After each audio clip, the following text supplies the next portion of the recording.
কেন্দ্রীয় নেতা নির্যাতিত নিপীড়িত এটিএম আজহারুল ইসলাম ভাইয়ের মুক্তি এবং আমাদের নিবন্ধন ও প্রতীক ফিরিয়ে দেওয়ার দাবিতে বাংলাদেশ জামাতে ইসলামী মৌলভীবাজার জেলা শাখা কর্তৃক আয়োজিত এই বিক্ষোভ মিছিল পূর্ববর্তী সমাবেশের সম্মানিত সভাপতি জেলা জামাতের সংগ্রামী নির্যাতিত আমির কুলাউড়া আসনে জামাত মনোনীত প্রার্থী জনাব ইঞ্জিনিয়ার শাহেদ আলী ভাই মঞ্চে।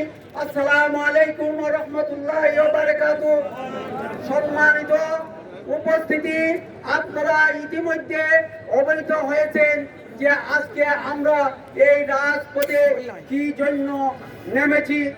আমরা এবং দেশবাসী সবাই জানে যে এই ফ্যাসিস্ট স্বৈরাচারী সরকারের 16টি বছর আমরা কিভাবে নির্যাতিত নিপীড়িত হয়েছি।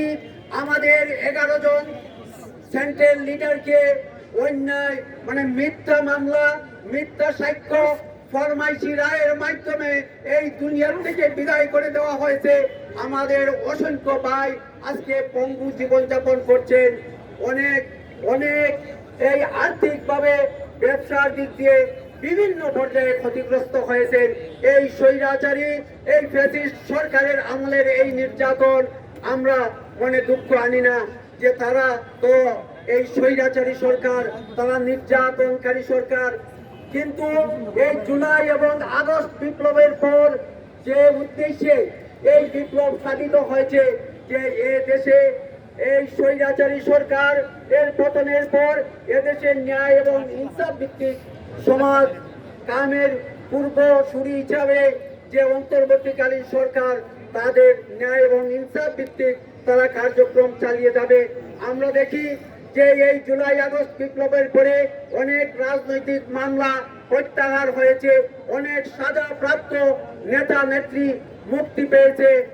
আমরা আশা করেছিলাম যে আমাদের কেন্দ্রীয় নেতা এটিএম আজহারুল ইসলাম সাহেব সহ আমাদের যেসব নেতৃবৃন্দ এখনো অন্যায়ভাবে এই মিথ্যা রায়ের মাধ্যমে, ফরমাইশি রায়ের মাধ্যমে জেলে আছেন, তাদেরকে এই অন্তর্বর্তীকালীন সরকার অতি সত্বর মুক্তি দিয়ে আমাদের আশা পূরণ করবেন। কিন্তু আমরা অত্যন্ত দুঃখের সাথে আমরা পর্যবেক্ষণ করছি, জানি না যে এই অন্তর্বর্তীকালীন সরকার তাদেরকে খুশি করার জন্য আমাদের সাথে এই অন্যায় আচরণ করে যাচ্ছেন। আমরা সরকারকে হুঁশিয়ার করে দিতে চাই যে আপনারা আমাদের সাথে ন্যায় এবং ইনসাফ ভিত্তিক আচরণ করুন। আমাদের কেন্দ্রীয় নেতা মজলুম জনতাকে আপনারা অতি সত্বর মুক্তি দান করুন। আমাদের নিবন্ধন ফিরিয়ে দিন, আমাদের প্রতীক ফিরিয়ে দিন। যদি আপনারা এটা করতে ব্যর্থ করেন তাহলে এই আমরা কঠোর থেকে কঠোরতর আমরা কর্মসূচি দিয়ে আমাদের দাবি আদায় করার জন্য আমরা রাজপথে থাকব। আমি আশা করি যে আমাদের এই বর্তমান সরকারের বোধোদয় হবে, তারা আমাদের প্রতি ন্যায় এবং ইনসাফ কায়েম করবেন।